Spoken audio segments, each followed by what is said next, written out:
e tenho certeza absoluta que a justiça vai ser feita.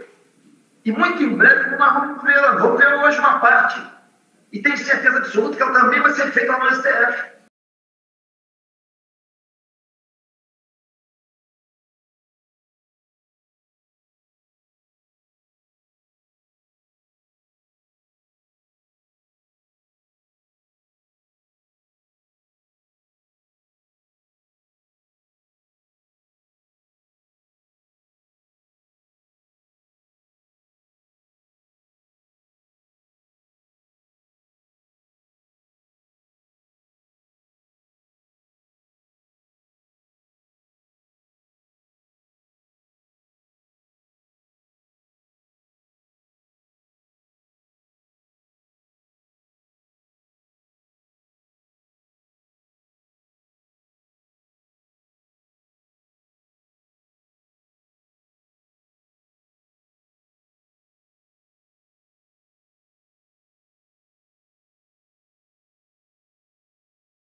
O valor de cada lote sairia R$100 mil. Então, daria 50 milhões cada loteamento de lucro. Tá? Nós temos uma das pessoas que hoje está até preso também, seria o responsável pela urbanização, pavimentação, tudo, para fazer os dois loteamentos, na verdade, dois condomínios. Então, entre milhões cada loteamento, dois mini bairros aí. Tá? Nós temos uma das pessoas que hoje está até preso, que ficaria deles, que é o condomínio deles, com os 500 lotes. Eu não sei o que eles iam fazer, nem para quantos iam dividir. A minha parte era só para mim e para o Macalé.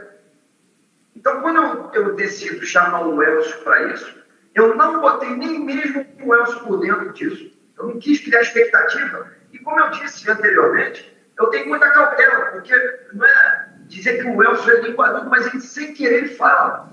Ele fala sem querer espontaneamente dele. Ele é um cara altamente divertido, é um cara que vai chegar rindo. Só que, quando menos esperar, ele está falando que não devia. Essa é a grande realidade. É meu amigo. Adoro, eu sou da família dele. Eu considero ele meu amigo e tenho alguma vontade de, no futuro, poder olhar para ele, chorar com ele e falar, pô, cara, que besteira que nós fizemos, mas passou. Porque é meu amigo, considero ele meu amigo ainda, por mais que ele tenha me delatado, mas na verdade, ele abriu, as portas, ele deu o pontapé inicial para tudo isso. Então, na verdade, a promessa que eu fiz ao Elcio era de uma outra invasão que eu estava me metendo. Que eu daria a ele, dependendo de como fosse traçado pelo topógrafo, eu daria para ele 5 ou 10 terrenos.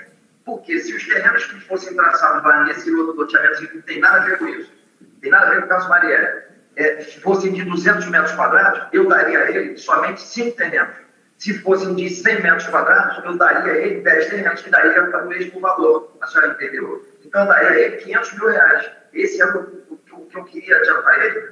E tem mais, excelência. Hoje eu posso falar, porque eu estou abrindo o coração e estou tendo essa oportunidade.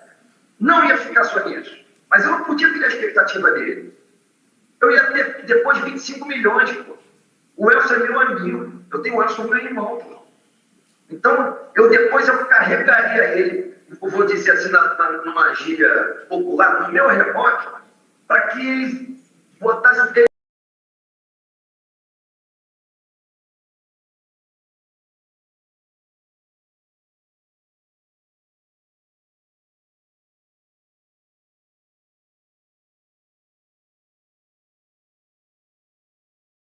isso é uma coisa que é a primeira vez que eu estou revelando. Eu nunca falei isso com meu advogado.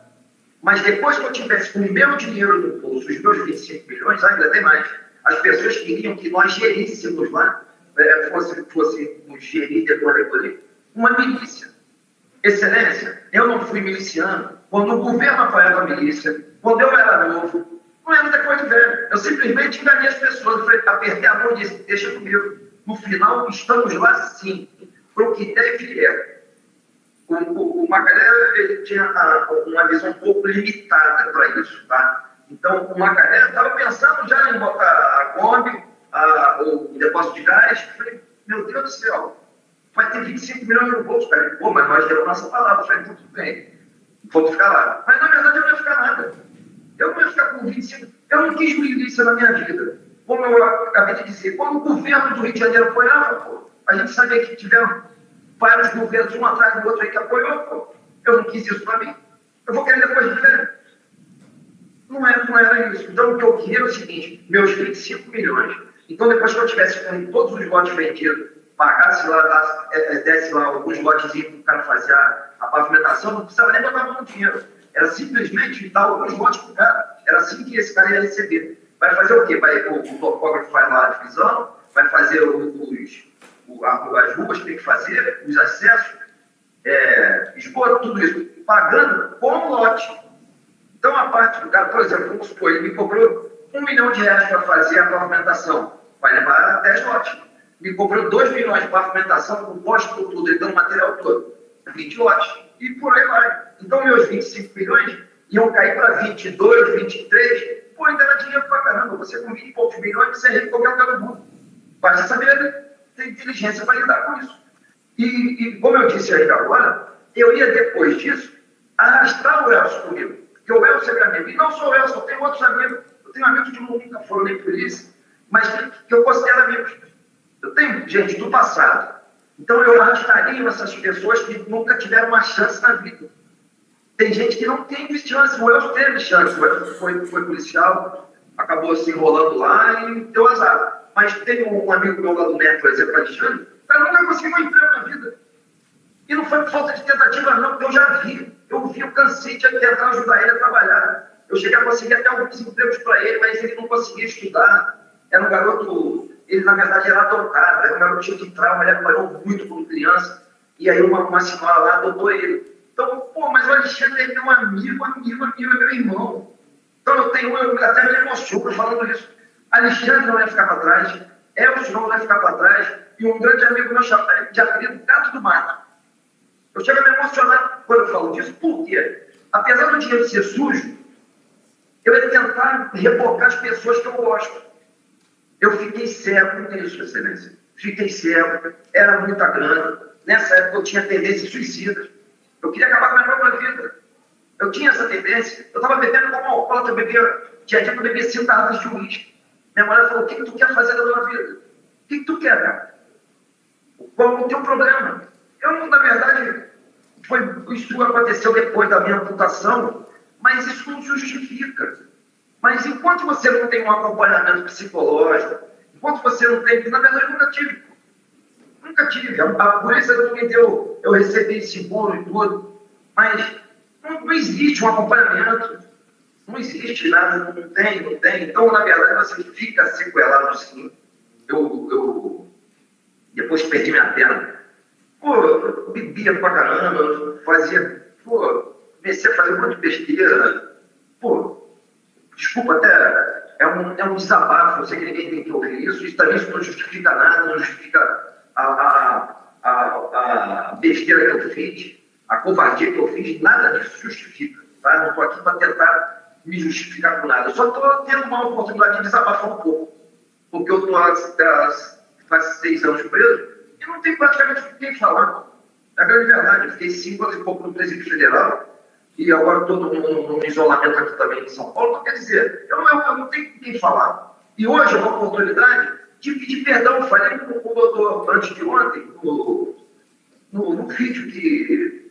Aliás, foi ontem, no vídeo que a senhora deu a oportunidade de conversar sobre isso. Eu falei, cara, eu preciso pedir perdão a essas famílias.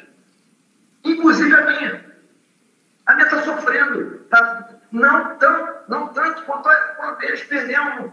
Eu não tenho nem ideia de Pô, eu perdi meu pai no dia 1º agora, faz um mês. Amanhã faz um mês. Dia 1º desse mês. Caramba, perder um pai já é péssimo.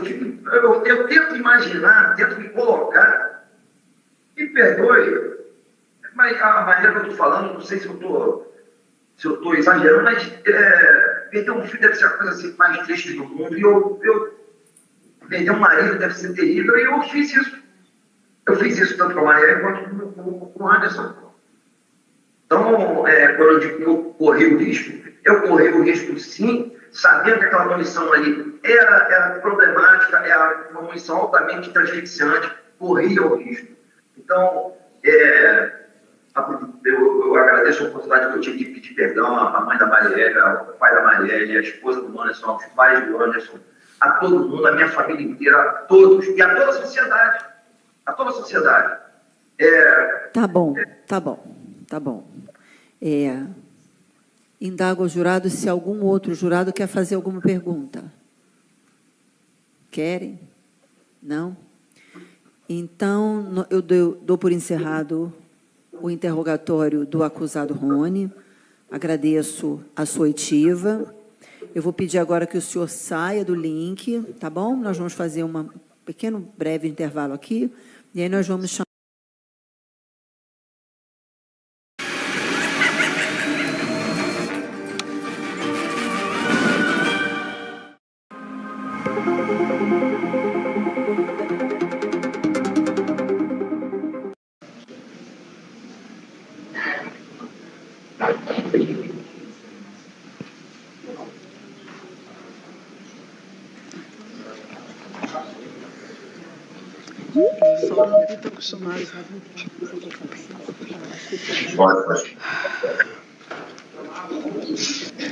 Não, eu tomei agora há pouco.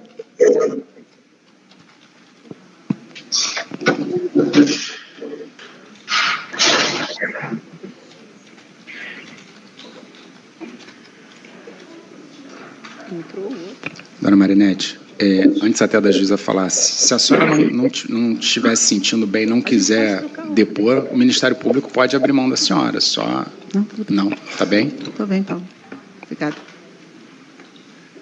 Eu vou poder gravar aqui.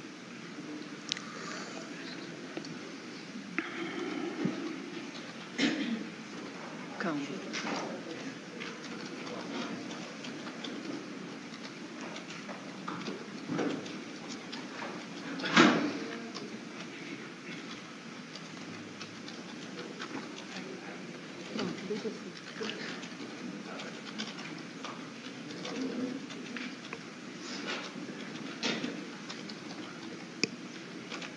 Pode começar a gravação.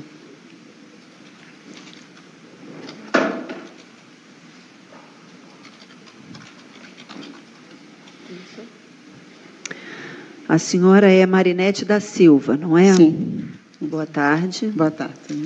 Minha solidariedade à dor da senhora. Muito obrigada. A senhora figura aqui como vítima, porque a senhora é mãe de uma das vítimas. Sim. Por conta disso, a senhora não vai prestar compromisso de dizer a verdade, embora o que se espera sempre é que as pessoas falem a verdade. Como a senhora já sabe, as perguntas transcorrem assim. O Ministério Público vai fazer perguntas para a senhora, a assistência de acusação vai fazer perguntas para a senhora e, em seguida, as defesas farão perguntas para a senhora. O que a senhora não souber, diga que não sabe. O que não lembrar, diga que não lembra. Se for feita alguma pergunta que a senhora não quer responder, a senhora diga que não quer responder. E se a senhora não se sentir bem em algum momento, a senhora sinaliza, porque nós podemos fazer uma pausa na sua oitiva. Certo?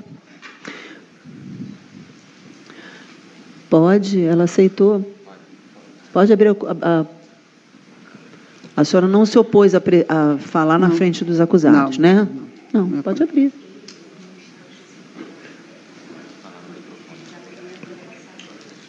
Ah, tá. Tem alguém na escolta do acusado Rony que esteja escutando a gravação? Ele não está aparecendo na tela. O áudio tem que ser mantido fechado, mas preciso que ver que ele está presente assistindo ao julgamento. Não, abriu o microfone.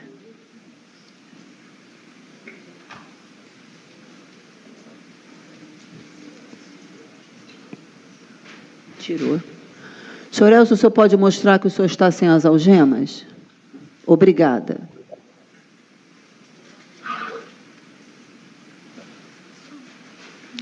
Deixa eu tirar de novo. Doutor Saulo, o senhor se opõe que nós iniciemos a oitiva da testemunha, apesar do visor do seu acusado Rony? Conseguimos. Muito obrigada. Bom. Conseguiria estabelecer aqui, tá? Pronto, fechou o áudio, muito obrigada. Eu dou a palavra ao Ministério Público. Dona Marinete, boa tarde já, né? Boa tarde, doutor. Vou começar me desculpando de trazer a senhora aqui, mas, na verdade, é importante para o Ministério Público aqui hoje, a Marielle Franco, a Marielle do mandato, as pessoas já conhecem, as pessoas sabem pela mídia, as pessoas ouviram aqui da Fernanda, e eu queria mostrar para os senhores jurados aqui hoje a Marielle Francisco da Silva, né? A pessoa que a senhora batizou, a pessoa que a senhora criou, essa pessoa que foi vítima, porque a Marielle vereadora, a discussão é outra, nós vamos discutir a vítima. Eu queria saber, então, portanto, vou começar, inclusive, assim, vamos falar de coisas agradáveis.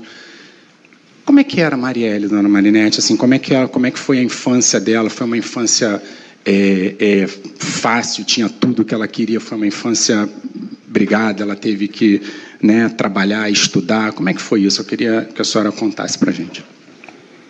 Olha, a Marielle foi uma criança desejada, apesar de chegar 1 ano e 5 meses depois do meu casamento.